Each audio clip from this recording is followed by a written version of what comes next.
Hey everybody, me again. So welcome to our next panel, AI-Driven Success, Unlocking Opportunities for Women, joined again by an illustrious panel. Firstly, it's Bina 48. Bina 48 is a groundbreaking social robot created by Hanson Robotics and modeled after Bina Aspen, who is the co-founder of the TerraSem movement. Using advanced AI algorithms and extensive interviews, Bina 48 captures Bina Aspen's memories, beliefs, and personality to interact with striking realism. Since her debut in 2010, Bina 48 has been featured in major publications and has spoken globally about her goal to collaborate with humans to solve important problems.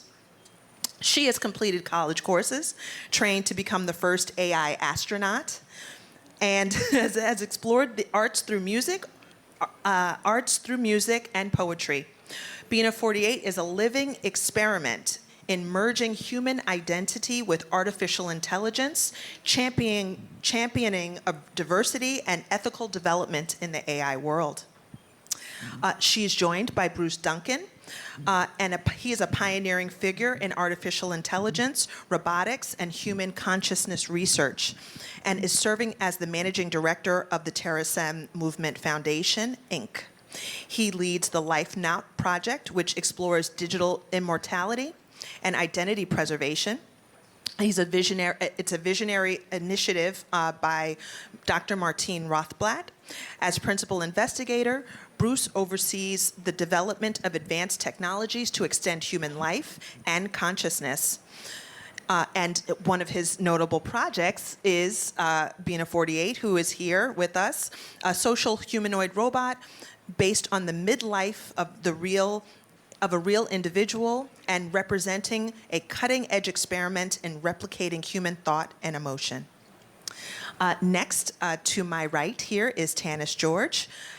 She is a serial tech entrepreneur and advisor to startup founders, known for co-founding and scaling multiple data-driven businesses over the past 2 decades. Her most recent venture, Trulioo, I hope I said that right. Thank you, reached unicorn status in 2021, solidifying its place as the world's leading identity verification company. Tanis is the author of the Co-Founders Handbook and founder of the Co-Founders Hub, providing resources for successful business partnerships. She sits on the board of directors at Ally Global and enjoys a foodie lifestyle with her husband, David George, MasterChef Canada Season 2 winner. She also mentors students at a private school that she founded called Live, Learn, Launch Academy. Howard Morgan is the chair and general partner of B Capital and a pioneer in early stage investing and the early internet. He co-founded First Round Capital, helped found Idea Lab, and served as the founding president of Renaissance Technologies. His research on user interface technology and computer networks was crucial in bringing ARPANET to Philadelphia in the 1970s. Before his business career, he was a professor at UPenn and Cornell University and an executive fellow at UC Berkeley. Howard currently serves on the boards of Idea Lab, Cornell University, New York Public Library, Cold Spring Harbor Laboratories, and Math for America. Last but certainly not least is Suneera Madhani. She is the founder of Stacks Payments, one of America's top 10 fastest growing fintech companies, which she built into a $1 billion platform and successfully exited north of $1 billion. She is the first female CEO. Yeah. We've got another unicorn here. Yeah. She is the first female CEO to lead a unicorn out of Florida and has received numerous accolades, including recognition by Fortune's 40 Under 40 and Ernst & Young's Entrepreneur of the Year. Suneera is a passionate advocate for gender equality and female entrepreneurship, founding CEO School to empower women to scale their businesses. She is a sought-after speaker, a top 100 podcast host, philanthropist, and angel investor in more than 40 businesses.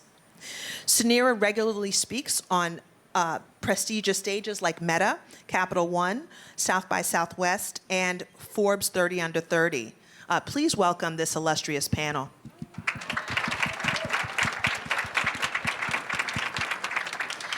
So my first question is for everyone, and maybe we can start with you, Tanis, and kind of work down the line. Can you each share a bit about your journey into the world of artificial intelligence and what has inspired you to focus on opportunities for women entrepreneurs? Yeah, great. So I have not built any AI businesses, but I think what I'm up here to talk about today is our take in our school on AI. One of the things that we really push for is a very practical education.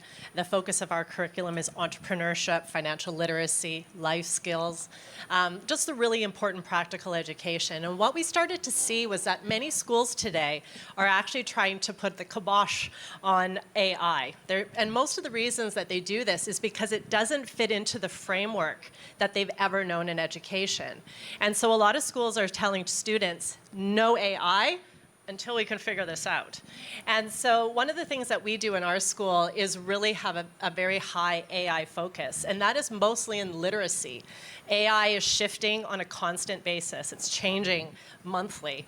And so while we can't necessarily create a static curriculum about AI because of that, what we can do is teach our students about what are the tools today that are available in AI and help them to understand it, understand the background and the foundation and the concepts behind it so that they can flourish in the world that they're about to live in, that they're living in now, but will be their reality. So that is how we are focusing on AI in our school right now.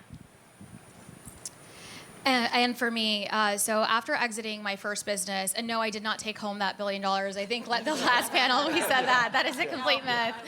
But after the exit, one of our biggest challenges, so Stacks Payments, we did payment processing for small businesses. So we onboarded over 100,000 small businesses in my tenure there over the last 10 years. And one of the biggest challenges was underwriting these businesses, onboarding small businesses.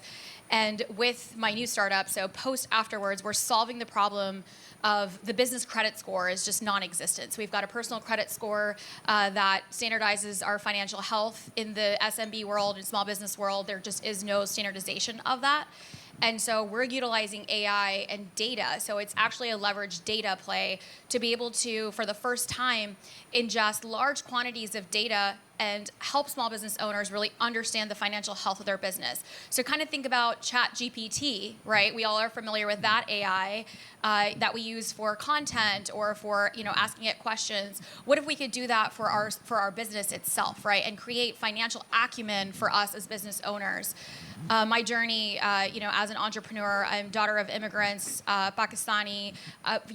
It was really tough for me scaling that business. Even though I scaled it to $1 billion of an exit, I couldn't get a loan. I couldn't get a line of credit. I couldn't open up a business banking account. And if my business wasn't viable, it was 3 years, for us to even go get a credit card under the business name. And so there's so many challenges that we face as small business owners wanting to scale the business, but also especially as women and as minority founders. And so post the exit, after running a large financial institution, right, that did $40 billion in payments, I saw firsthand that humans are making decisions about other humans' business. So even in my own company, we had 40 plus underwriters that were making decisions about these small businesses that we were onboarding.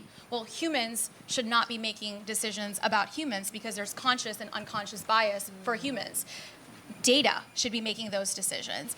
And so that's why we've come back and are building Worth, and it is an underwriting platform. We're selling, again, to financial institutions. So I'm in the fintech space.